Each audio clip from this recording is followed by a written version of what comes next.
میں آ چکا ہے. آپ کے ہاں جو پہچان بتائی جاتی ہے وہ پہچان ہو چکی ہے. مروستھل نواسی میں، وہ ریگستان میں نواس کرے گا. آپ اس کو بھارت میں ڈھونڈ رہے ہیں.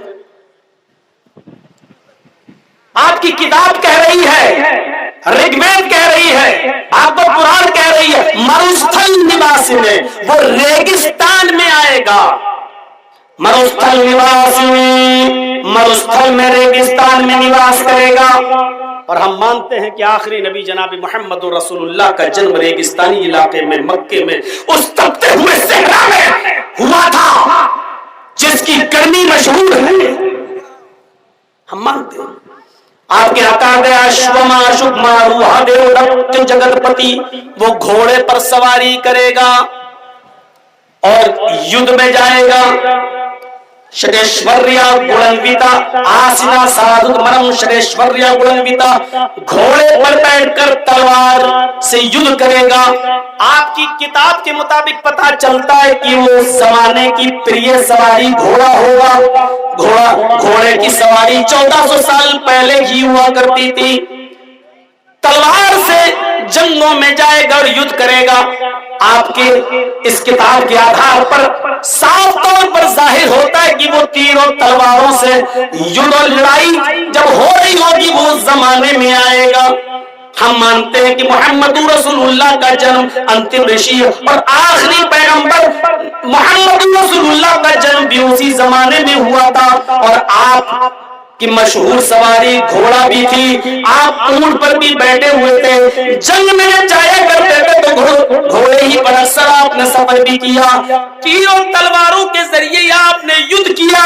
میرے بھائیوں یہ ساری پہچان جو آپ کی کتابوں میں ہے وہ تو 1400 سال پہلے کی ہے. آپ کی کتابوں میں یہ بھی کہا گیا ہے کہ بدھو بنتو دیو دشا، بدھو مانی بہو بیوی اور دیو مانی دو دش مانی 10، دیو دش 2 اور 10 یعنی 12. جس کی 12 بیویاں ہوں گی، جس کی 12 پتنیاں ہوں گی، وہ آخری نبی آخری پیغمبر ہوگا. 12 نبی والا آپ ڈھونڈ ڈھونڈ کے تلاش کر کر کے مر جائیں گے. آپ کو 12 پتنیوں والا سوائے محمد رسول اللہ کے اور کوئی نہیں ملے گا. 11 بیویوں کا ذکر تو حدیثوں کی کتابوں میں صاف صاف موجود ہے. اور ایک ماریہ قبطیہ جو مقوقس کے بادشاہ نے جب بھیجی تھی، 2 لڑکیاں سیرین اور ماریہ قبطیہ تحفے میں، اللہ کے نبی نے سیرین کو حسان ابن ثابت کو دے دیا تھا اور ماریہ قبطیہ کو آپ نے اپنے پاس رکھ لیا تھا.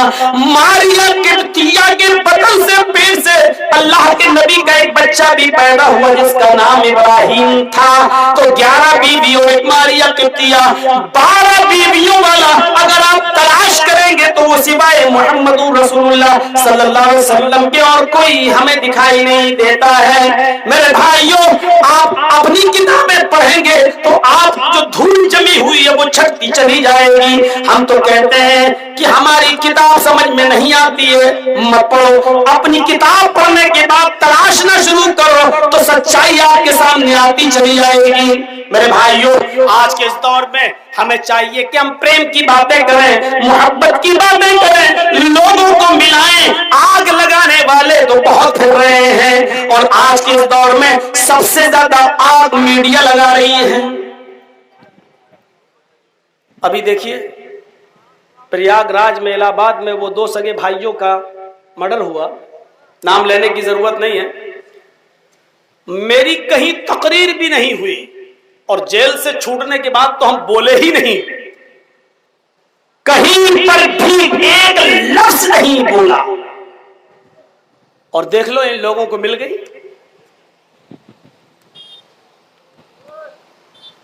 تقریر میں کوئی لفظ ہی نہیں لیکن پھر بھی دکھا رہا ہے میڈیا میں ایک پالتو کتا، کسی کی ڈالی ہوئی ہڈیوں پہ پلہ والا، پھر بھی ڈال رہا ہے. یہ بھڑکاؤ بھائی جان تو 2 قدم آگے نکلی.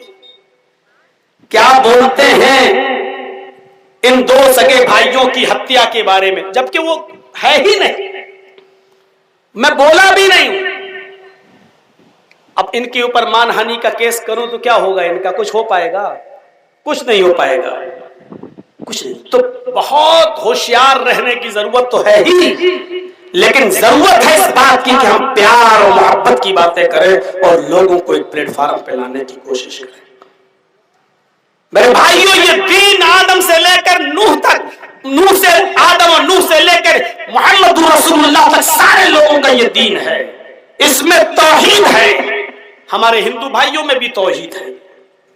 ابھی کیا بتا رہا ہوں، ایکیشور بات، ایکم برہما دتیہ ناستے، ایک ہی ہے دوسرا نہیں.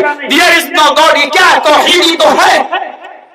بلکہ رگ وید اگر آپ پڑھیں گے تو آپ تعجب کریں گے. ایسا بھی بیان ہو سکتا ہے. رگ وید میں لکھا ہے جس طرح پریم کرنے والی پتنی کا ایک ہی پتی ہوتا ہے، اسی طرح سچے بھکت کا ایک ہی ایشور ہوتا ہے. رگ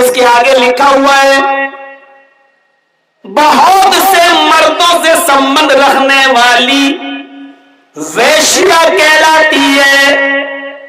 رگ وید کہتی ہے ایک ایشور کو چھوڑ کر بہت سے لوگوں کے سامنے مستشک کو ٹیکنے والا، ماتھا جھکانے والا ویشیا سمان ہوتا ہے. یہ رگ وید میں لکھا ہے. اب توحید دیکھ لیجئے کیا ہے. پریم کرنے والی پتنی کا ایک ہی پتی ہوتا ہے، اسی طرح سچے بھکت کا ایک ہی ایشور ہوتا ہے. بہت سے مردوں سے سمبند رکھنے والی، بہت سے پروشوں سے سمبند رکھنے والی ویشیا کہلاتی ہے، اسی طرح بہت سے لوگوں کے سامنے اپنا ماتھا ٹیکنے والا ویشیا سمان کہلاتا ہے، ویشیا سمان ہوتا ہے. کیا رہ گیا ہے؟ اس توحید کو ذرا دیکھیے. اور آج ہم اور ہمارے مسلمان بھائی بھی اپنا ماتھا پٹکیں اور غور کریں. وَلَا تَدْعُوا مِن دُونِ اللَّهِ مَا لَا يَنفَعُكَ وَلَا يَضُرُّكَ فَإِن فَعَلْتَ فَإِنَّكَ إِذًا مِّنَ الظَّالِمِينَ. اللہ کو چھوڑ کر تم جن کو پکار رہے ہو وہ تمہیں نہ نفع دے سکتے ہیں نہ نقصان پہنچا سکتے ہیں. فَإِن فَعَلْتَ فَإِنَّكَ إِذًا مِّنَ الظَّالِمِينَ. اللہ کو چھوڑ کر اگر تم نے دوسروں کو پکارا تو ظالم کہلائے جاؤ گے. فَإِذًا مِّنَ الظَّالِمِينَ، تمہارا شمار ظالموں میں ہوگا. وَالَّذِينَ تَدْعُونَ مِن دُونِهِ مَا يَمْلِكُونَ مِن قِطْمِيرٍ. اللہ کو چھوڑ کر تم جس کو بھی پکار رہے ہو یہ کھجور کی گٹھلی کے چھلکے کے بھی مالک نہیں ہے. ما یملکون من قطمیر، کھجور کھا کر گٹھلی، اور گٹھلی کو بھی آپ ایسے اگر ناخن سے ہلکا سا کرے دیں گے تو ہلکا سا پر چھلکا نکلے گا گٹھلی کے اوپر سے بھی.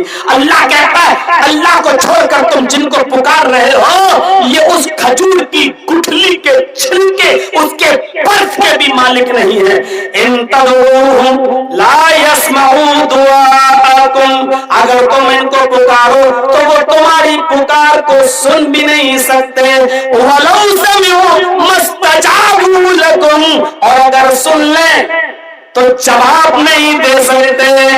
وَيَوْمَ الْقِيَامَةِ يَكْفُرُونَ بِشِرْكِكُمْ، قیامت کے دن تمہارے شرک سے بیزار ہو جائیں گے، انکار کر دیں گے. اللہ کہے گا اچھا تو نے کہا تھا یہ 18 میٹر کی چادر لے کے آنا میرے پاس، ادھر آ. قیامت کے دن وہ کہہ دیں گے اللہ میں نے تو ان سے یہ کہا ہی نہیں تھا، یہ تو خود ذمہ دار ہیں، میں تو منع کر کے آیا تھا، اللہ میں نے نہیں کہا تھا.